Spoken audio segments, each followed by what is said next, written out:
how often in business do we have the opportunity to take somewhat of a timeout and really focus on sharpening what matters the most? And that's the value that we bring to the marketplace and helping the people that work in the company professionally develop so they can be the best they can possibly be. I'm Amy Jo Martin. Welcome to the Why Not Now show.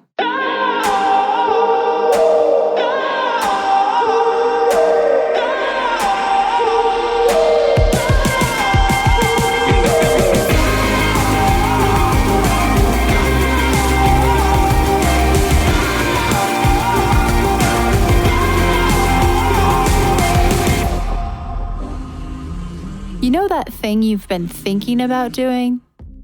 Yeah, that one. Why not now?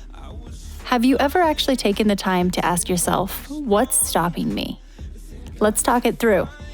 This is your chance to give that idea the attention it deserves and take action. Each episode, I have a chat with a fascinating person, from entrepreneurs to athletes, celebrities, my parents, rocket scientists, and all walks of life. We talk through a critical time when they've asked themselves, why not now? We dissect that day or even that moment, step by step. Just let go.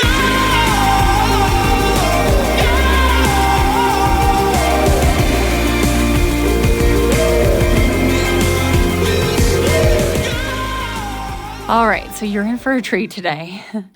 When I need business advice, there are a few people I call, and just a couple. I can count them all on one hand.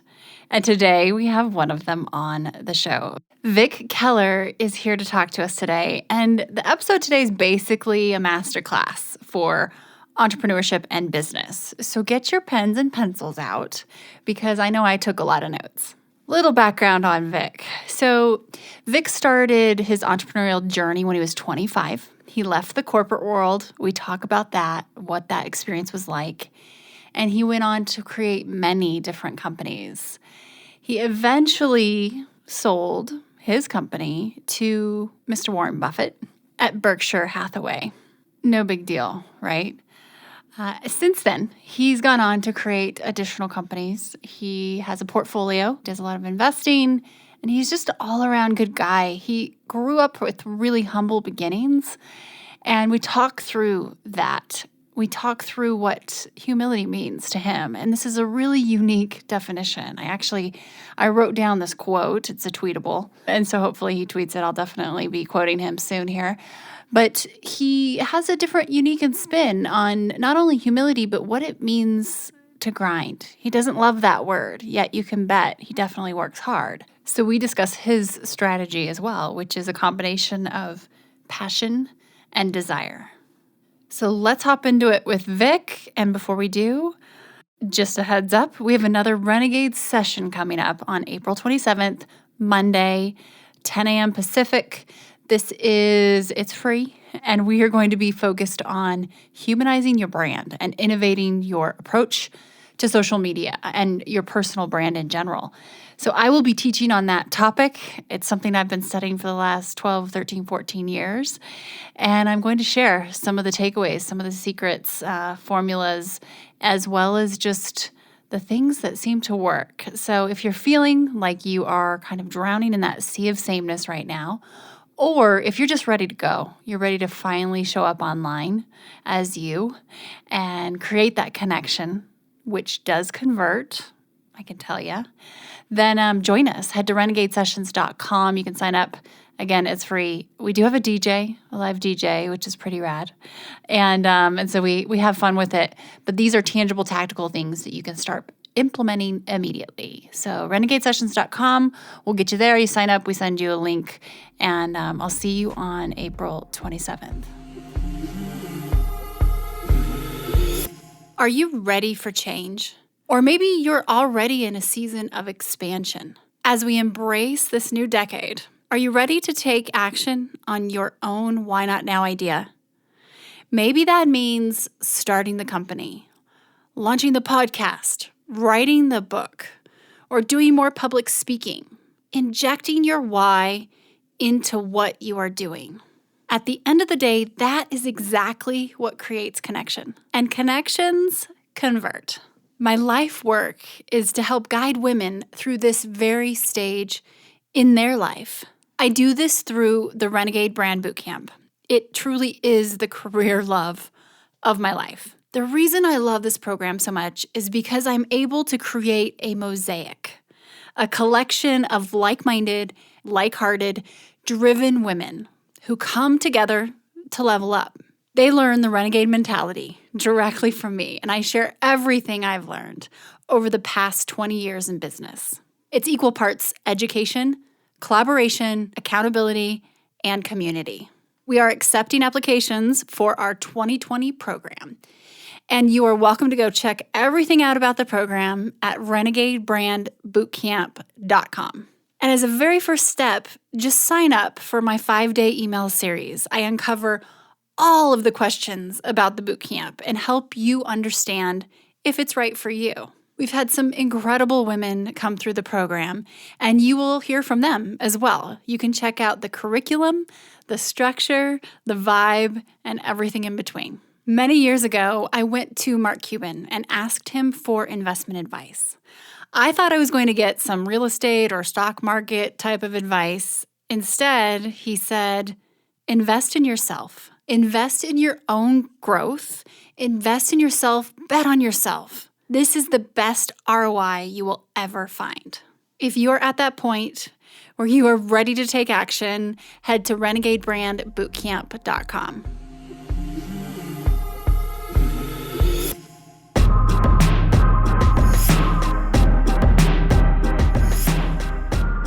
Vic, my friend, welcome to the Why Not Now show. It's been a long time coming. I'm excited about our conversation that we're about to have here. Let's kick right off in the spirit of why not now. Can you tell me about a time when you had a big decision to make and you had to ask yourself, why not now?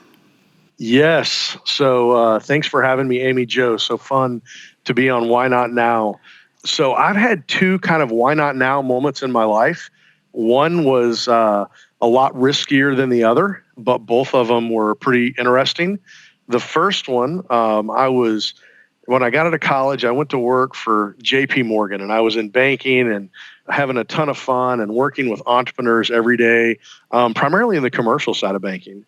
And it was just a blast. I mean, I got to deal with all different kind of businesses, all the way from contractors to technology companies to anybody you could think about that would have commercial banking needs. And every day was a blast for me because I was just around entrepreneurs and had already really spent most of my life just thinking about being an entrepreneur. But I found my way to banking right out of college, and there I was in banking, and I decided one day that I was going to make a change and be an entrepreneur. But I had an amazing mentor in the bank, a very, very senior executive person that I've got aligned with at JP Morgan, and went to this mentor and just a wonderful lady and said, hey, I think I'm going to leave and go start my own business. And she said, that she would hate to lose me, but that I could always come back and be a banker. And I thought, that is really a nice way to complement the opportunity. So I thought about it a bit longer, kind of after I got permission to leave. Started my first company. I guess I was about 25 years old. And so I moved from this big environment where there was tens of thousands of employees and corporate benefits and training programs and just everything you could want within the critical mass of a huge corporation. And I moved into my own business quickly. And so that was a blast, and that was in about 2002. And so from 2002 until 2010, I figured out that it was a lot of fun to start companies, and I started 10 different companies over that time. It was pretty easy. I found a website I could go to and spend a few $100s and form a LLC online. And I had a great creative director, graphic designer on my team, and I would go into his office and say, hey, I have this new idea, and we'd start a company. And that was the fun and the easy part. The hard part was executing and making it work. And we did make it work, and it was just a lot of fun. So in 2010, after I started my last company, I kind of really spent the next few years just operating the businesses. And then in 2014, I had a opportunity to sell those businesses and the businesses were acquired by a great suitor for the future of the businesses.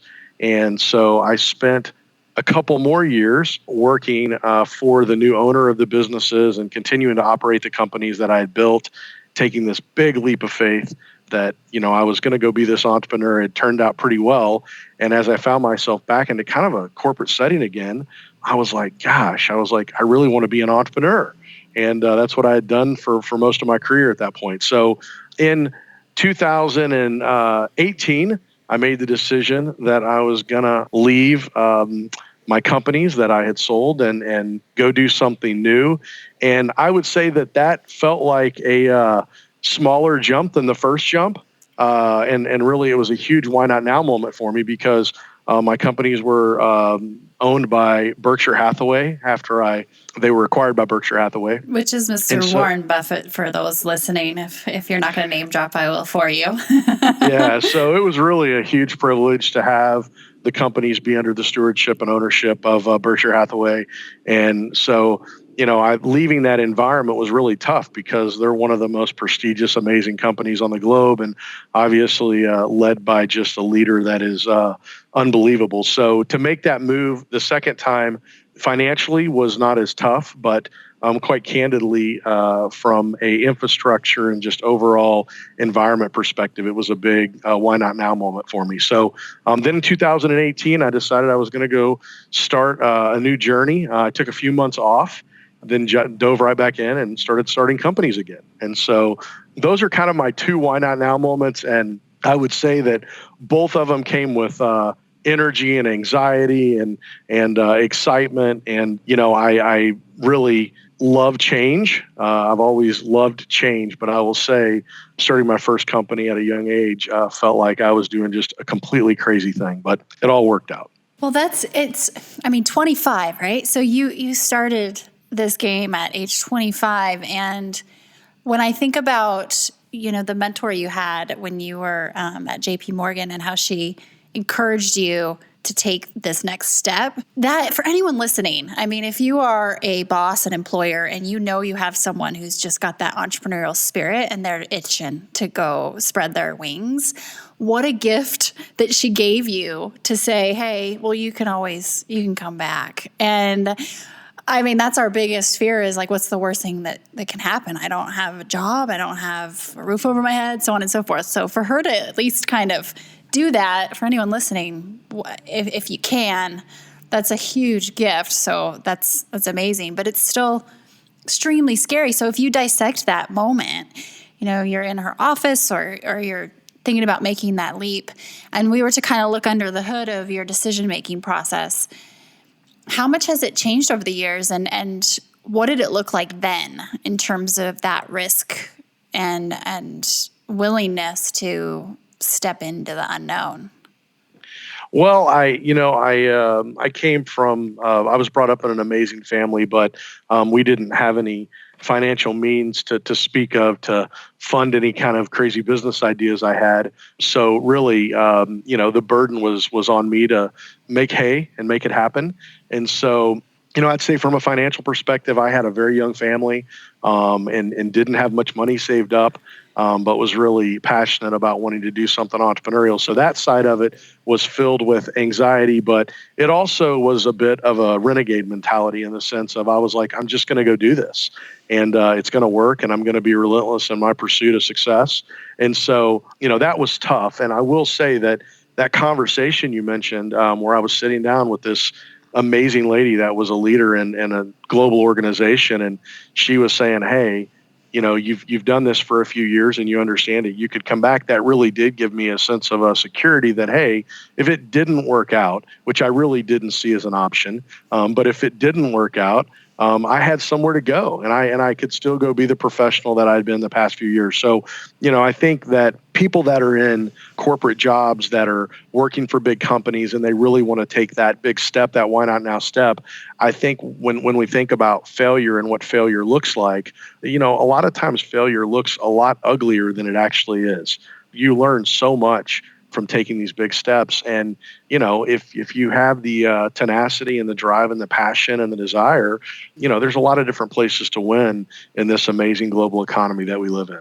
You've been doing this for a while and you've started many different companies. The fact that you would just call in your graphic designer, creative director and be like, hey, let's start this one, just cracks me up. And that I didn't realize when I first started my first company, I didn't even know you could get your LLC online. I went down to the courthouse in like 2008. So you're 6 years ahead of me.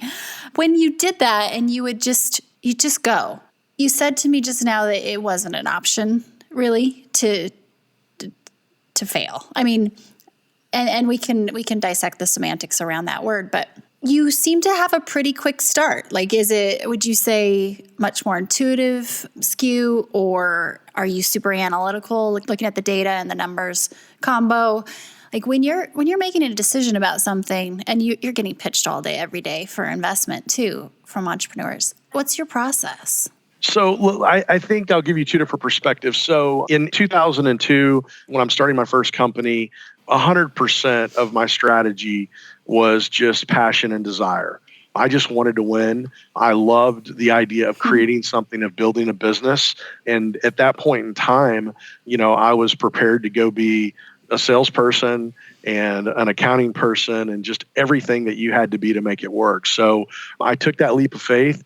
Really just out of passion and desire, but what it looked like for me was going out and selling and generating revenue and creating a value proposition that people would really react to and that would be appealing to them. And so I focused on that. I mean, I was completely the company had one employee. It was me. As we created some success, we were very much bootstrapped. I ended up funding the companies between two different credit cards I had. I had about $70,000 in credit card debt that I put on two different credit cards, and that kind of paid for my life and some business expenses. And so that was just my first big leap, was just passion, desire. It was about just generating revenue, winning, closing deals, and building a company a value proposition, again, that would appeal to people.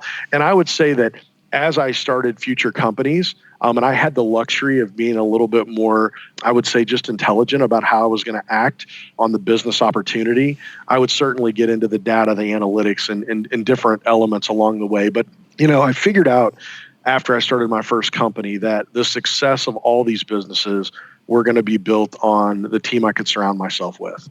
And so when I was working in the early days, trying to, gain customers, generate revenue, and close business, the prize of that was not the paycheck I was going to get. The prize of that is, okay, who's really smart and amazing that I'm going to be able to go out and get on my team and build scale. So as I've gotten, I guess, a little bit more experienced and seasoned in business, there's so many extraordinary ways with technology that you can look at businesses today, and you can look at, the data, the analytics, what the, potential is for a customer base, how you can just get so many assets and resources. And again, when I first started, all those complex, what felt like would have been complex at the time, things weren't in play. It was just, how hard could I go work and how much could I hustle? I tell you today, as I think about business opportunities, it's almost daunting how much is available to really go do due diligence to make sure what you're going to do is going to work. And I will say that I am yet to find a business opportunity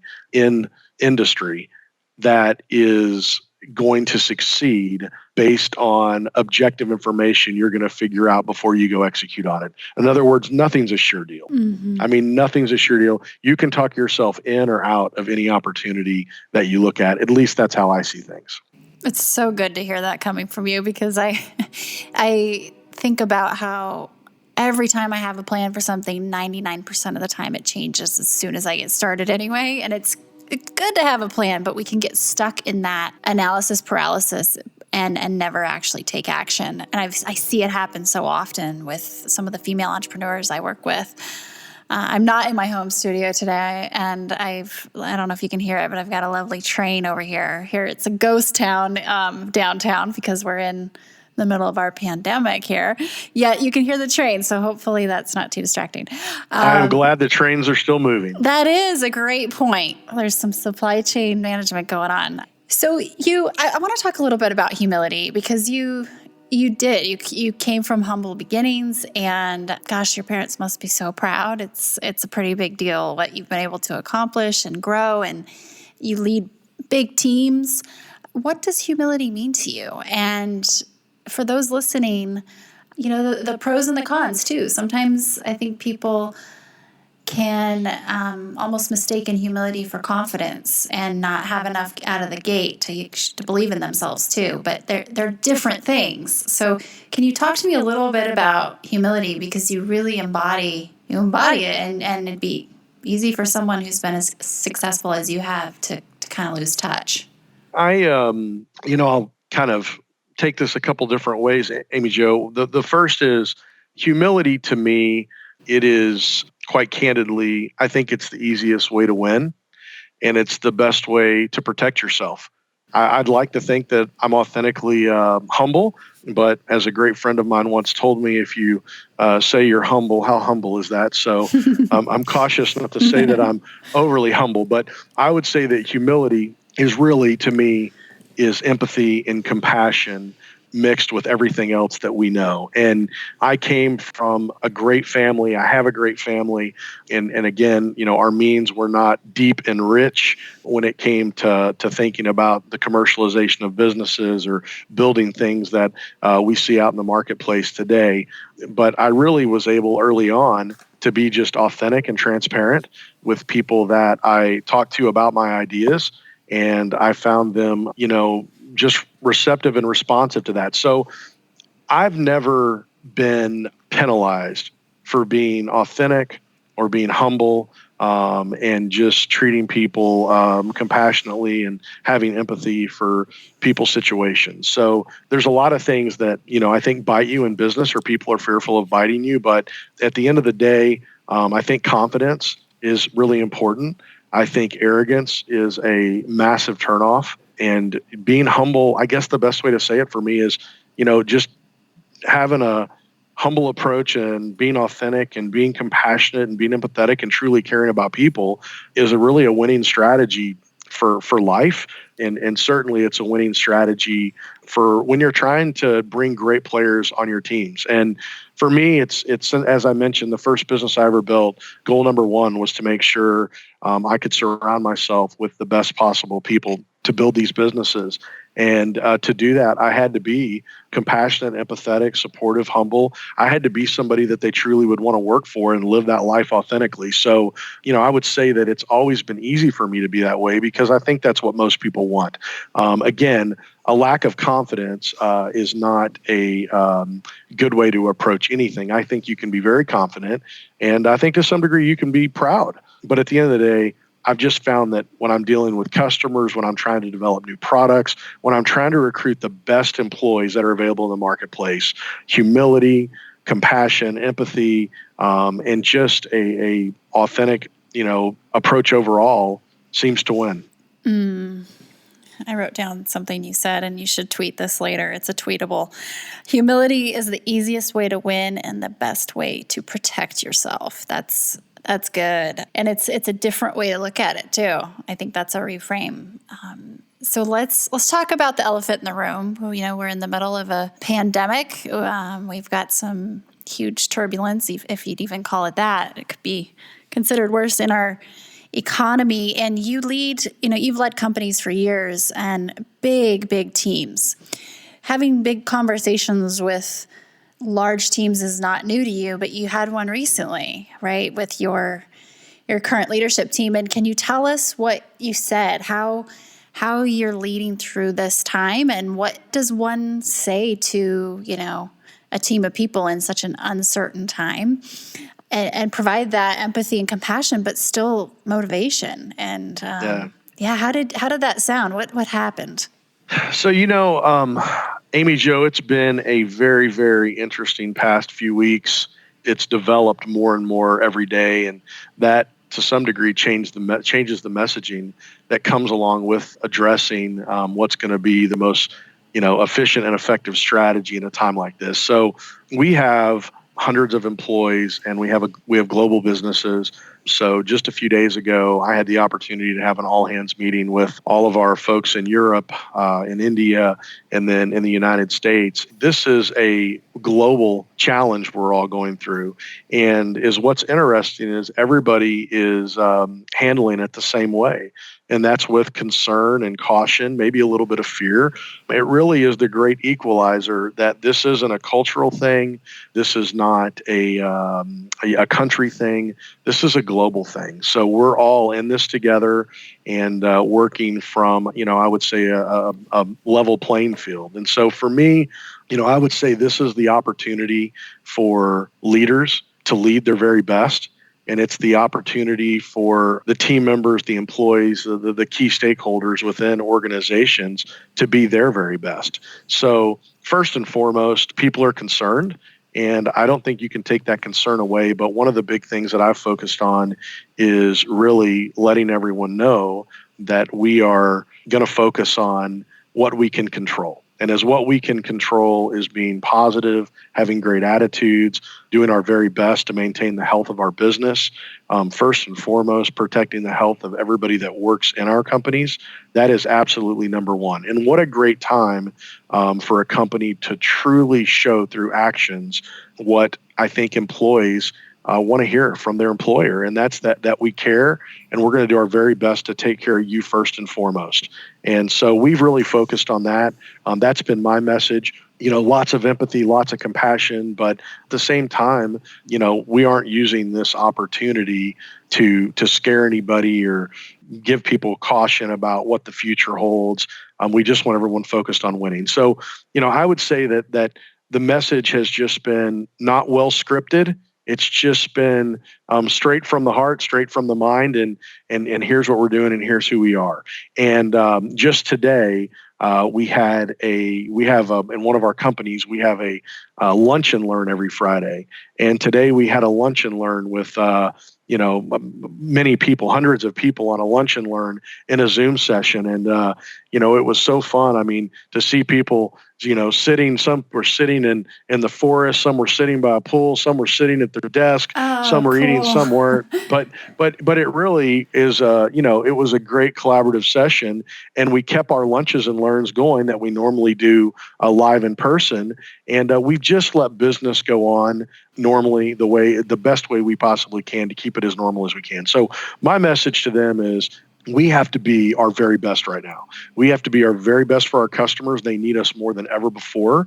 We want to be the very best employer. We want the very best employees. And the leaders of the company have the burden of being the best leaders they could possibly be. So we focused on that.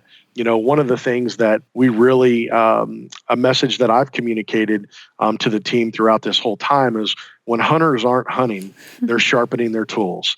This is an amazing time that we're all going through. And I say amazing, not necessarily in a great way, but in a challenging way, and it can be in a great way. And the positive from this time can be that we can sharpen our tools. We can get smart, whether it be reading books, whether it be listening to podcasts, whether it be taking online educational sessions, whatever it is that's going to allow our personnel globally to sharpen their tools, to get better. We want to support that. And we also want to financially support that. So I've really encouraged our teams, if there's online courses they want to take, if there's just different venues they want to do from a remote setting or take advantage of from a remote setting, that's going to allow them to be sharper. We want to make those investments right now, and we're highly encouraging them to make those investments in themselves.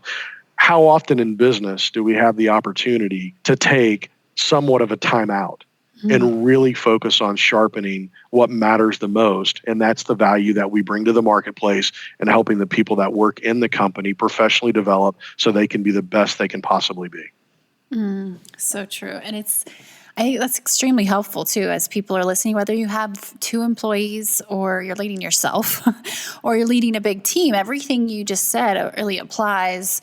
And I mean, I have so much respect for your business mind, Vic, and some of the changes, if you were to be a futurist of this post-COVID-19, between the customer journey and just looking at how we use space and working together or not, do you have a couple of things that come to mind that you're really looking at, wondering, okay, I think that this is going to really shift the way this happens in business, or I'm sure there are quite a few, but what are your thoughts? Yeah. So, first of all, think about all of these companies that have been hiring, a big, deep, wide workforce forever, but they've been limited on the talent that they could get in some geographic areas because they believed that position respectively needed to be in the office. I think companies are learning right now that there's more opportunities to have a remote workforce than they ever could have imagined. Mm-hmm. And that's a global opportunity. That's an opportunity where companies, in Europe can work with companies, or I should say talent that's in Europe can work for a U.S. company. And we could take that all over the globe. So I think first and foremost is we've learned a lot about a remote work environment. I think that we also, in that very same breath, there's a lot of people that work day to day in an environment where they have a lot of team members around. And I think everybody's going to go back to work and appreciate each other a little bit more. I heard just yesterday that somebody had made the comment that maybe we should shake hands less and to keep the germs away. I don't know if that's right, wrong, or indifferent, but I have a good feeling that when this all comes, back together and we're all back to work, that there's going to be a lot more hugs than we've ever seen before. And, people are going to really be glad to be able to see each other and work in a environment where they're not having to socially distance themselves. So I think there's going to be some interpersonal things that we're going to learn through this. From a business perspective, I think back to 2008 and 2009, that was a very, very long season of trials and tribulations in business. And it really was challenging. But if you recall, everybody came back to work in 2010 and they were lean in the way they operated their businesses. They focused on controlling expenses and how they could get margin expansion through just being disciplined and strategic in the way they ran their companies. And I think that as we move out of this pandemic that we're in, we're going to see the same behavior where we're learning a lot right now. And we're taking the chance to look at our financial statements and where we get our supply chain products from. I could go on forever, but I think that we'll come back in to the marketplace, hopefully very quickly. And I think that companies are just going to be smarter. And I think that the stakeholders in the companies overall are going to be smarter and more pointed in what they're paying attention to.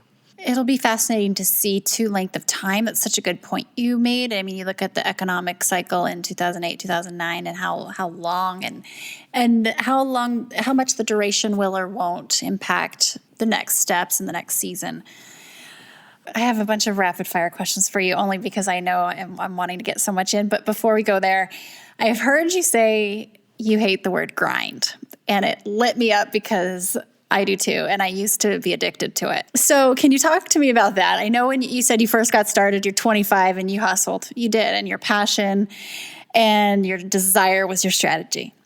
How has that shifted? Why do you hate the word grind?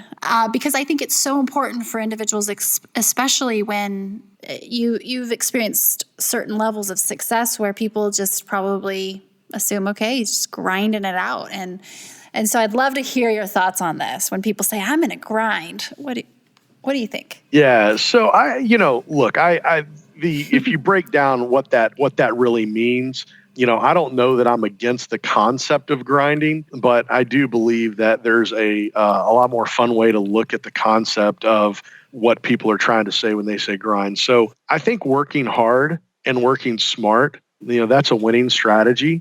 And sometimes when I hear the term grind, it makes me think that you're just having to fight through challenging times again and again and again, and just until you finally figure out how to win. And I think that ultimately, if you're going to achieve big success, you're going to have to hustle. You're going to have to work hard. You're going to have to develop professionally every single day. You're going to have to just pick up so many different skill sets that are going to all be a culmination ultimately that drives success. And so when people say I'm going to go grind, I feel like that terminology doesn't really define what the action needs to be. Grinding sounds like I'm just going to go work hard. And working hard is not necessarily a winning strategy. You have to work hard and work smart, and you have to be mindful of what you're doing. So I think that there's no such thing as an overnight success. In any business that I've ever seen in my life, it takes time, and you certainly are having to hustle and learn. But for me, it's maybe it's just the word. I'm just not a big fan of, I see on different social mediums and other places, let's just go grind. And it just does not sound like where I want to spend tomorrow. Absolutely. And maybe the connotation there, the semantics, when they get involved, it can take a lot of different meanings. But what I hear from you, and you mentioned whether it's the passion, the desire, you have fun while you're learning, while you're putting in the hard yards, but also there's a level of, as you mentioned, desire, where that's something that you can tell you enjoy it. I used to say a lot, your hustle factor is oftentimes your differentiating factor. Like, who's going to be able to compete with that? In this stage where we are, if you opened up Instagram right now, like you said, you'd probably see either a hustle, grind, chase, grasp, work, sleep when you die, 24/7 type of quote or meme, or maybe you would see a manifest it, allow, surrender, drink kombucha, do yoga, and let it appear. And it drives me crazy because I've tried both and neither are a good idea, right? Neither. So that burnout, especially around entrepreneurship and to kind of actually be more serious about this, it can be a real problem where that's the only thing people have, and they take it so far where their health, their sense of self-worth and meaning really starts to look differently. And so that's usually where I'm headed when I ask that, what did you mean by grind? Yeah. But do you see that with entrepreneurs that you're working with?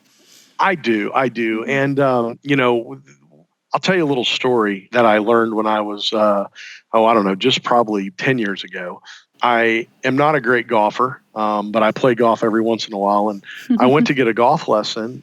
I had my golf instructor was sitting there talking to me about my swing and everything. And he finally stopped me and he said, "You're killing your golf club." And I said, "Well, what do you mean?" He said, "You're squeezing this thing to death."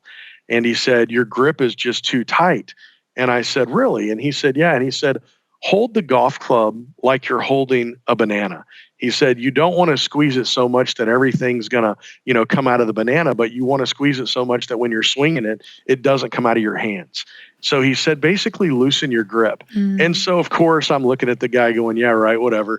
And so I lean over and I get in the swing. And all of a sudden, when I hit the ball, it doesn't hurt. It's going straight and everything worked out really well. Now, let me just tell you, I've never really gotten that great at golf. But point being is I learned a lot from that golf lesson, not about golf really, but about a lot of different things. And the reality is that, sometimes the harder you squeeze something, the firmer your grip is, and is the less effective you are. And so if you loosen your grip and you think a little more openly and you're not just always trying to quote unquote grind, things can come together pretty well. And I can tell you one of the reasons I am a little apprehensive of some of the cliché terms that are out there is at the end of the day, people want to enjoy what they're doing and they want fulfillment, they want purpose in what they're doing. And for me as an entrepreneur, trying to build businesses my whole life and helping people build their businesses, ultimately the number one point of success in doing that is to have the very best people you can around you, both as your customers and also as your stakeholders and employees in the company. So at the end of the day, I try to position really how we operate these companies and what we do with front and center that people have to be able to gain fulfillment and purpose and joy out of what they're doing. If they don't, generally it's not sustainable. Smart people are not going to live in a spirit of insanity for a long period of time. And if you do live in a world of insanity and people are happy and doing that every single day, I would just question if you have the best player you can in that seat. This is such a good takeaway. I love the golf swing, golf club analogy. It's so good. And easing up sometimes can really speed you up, it seems. And it's more fun at times. But all right, I have a couple rapid fire questions. Are you down? Are you ready to go? Yeah, let's go. Okay. What's the non-negotiable in your day? Non-negotiable, I'm going to give you two. Okay. Renegade. A venti Starbucks. And then my second is going to be music. So I could give you a lot of tools and different business things. But for me, I love to start my day out with a big cup of coffee and listening to some great music. Oh, I like this theme. We're getting to know the person behind the personality here. Okay, so what's one lesson you find yourself learning over and over, Vic? Saying yes too often. Okay. Saying yes too often. So I have a really hard time not pursuing every opportunity that I have the privilege to get introduced to and see. And so I find myself often saying yes too much and no not enough. And that kind of fills my calendar up some days and I regret it the next. Gotcha. That might parlay into this next one, but I'm not going to allow you to use that one again. So top All time right. management tip. Top time management tip. Yeah, top time management tip. Top time management tip for me is communicating in the way I want to be communicated back with. So as an example, if I send someone an email and ask them to call me, then I would be, and that would be I guess a no-no for me. I would pick the phone up and call them to ask them to call me back. So is what I've learned is having a text thread and an email thread and a phone thread on the same conversation just creates a lot more time for everybody involved. So I have different mediums of communication depending on what I want to accomplish.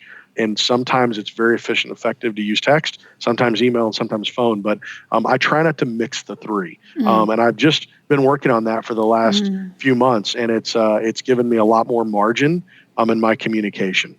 That's good. That's unique too. Thank you. What's your go-to right now for news?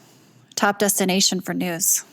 Well, we are in the middle of a global pandemic, so I'm kind of I'm reading everything. I actually enjoy getting my news from Twitter, because it's very bite-sized and digestible. And you can curate it too. You trust those opinions. Yeah. Yeah, it's good. And I'm going to say that right now I'm just we're in a global pandemic, so it's an interesting time. But I will say that I love the USA Today. The good old-fashioned USA Today is a good, quick way for me to get what's going on in each different category, and that would be one medium I would use. Final question: What would you tell your younger self if you could go back to that 25-year-old and you're walking out of the office at J.P. Morgan? What would you say to him? I think that mental health and physical health are an amazing competitive advantage in just anything in life, whether it be relationships, whether it be business, whether it be adventure, anything you want to do. I love to cycle and to scuba dive and fly airplanes. I have all kind of fun things that I love to do. But I would say that if I go back and think of my younger self and I'm 25 years old, I would just have a deep entrenched discipline to be as healthy as I could possibly be, physically and mentally, and make that a priority every single day and just get into that groove right away. So that would probably be it. As far as my overall approach to business, I think that I really wouldn't want to change anything, because that naive passion and drive that I had to want to go win and really capitalize in this unbelievable world that we live in, I pray every day that does not go away.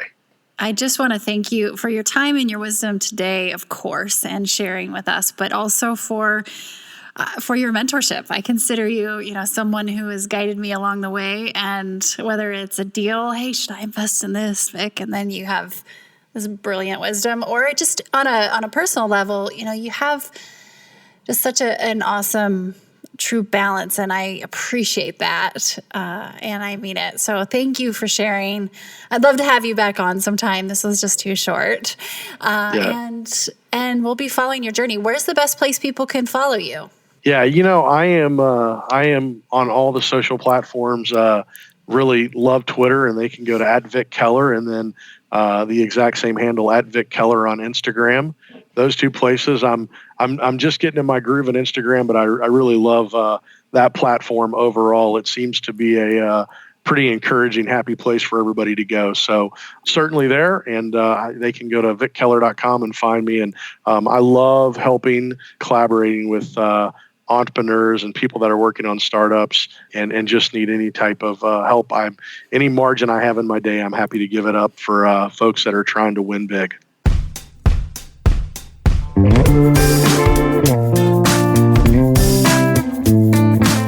Everyone, thanks for listening to the show. Hit me up on social media to let me know what you think. I'm at Amy Jo Martin on Twitter, Facebook, Instagram, and LinkedIn. And I want to hear your why not now moments so I can share them on the show. Just send me a note to whynotnow@amyjomartin.com. For show notes and other offers, you can visit amyjomartin.com/whynotnow. And while you're there, don't forget to sign up for my email newsletter for exclusive content and announcements. A big thanks to Rock Salt Music for all of the tunes by the talented John Coggins. And of course, a hat tip to Richard Brewer for editing and producing the show. I'll see you next time. And until then, why not now?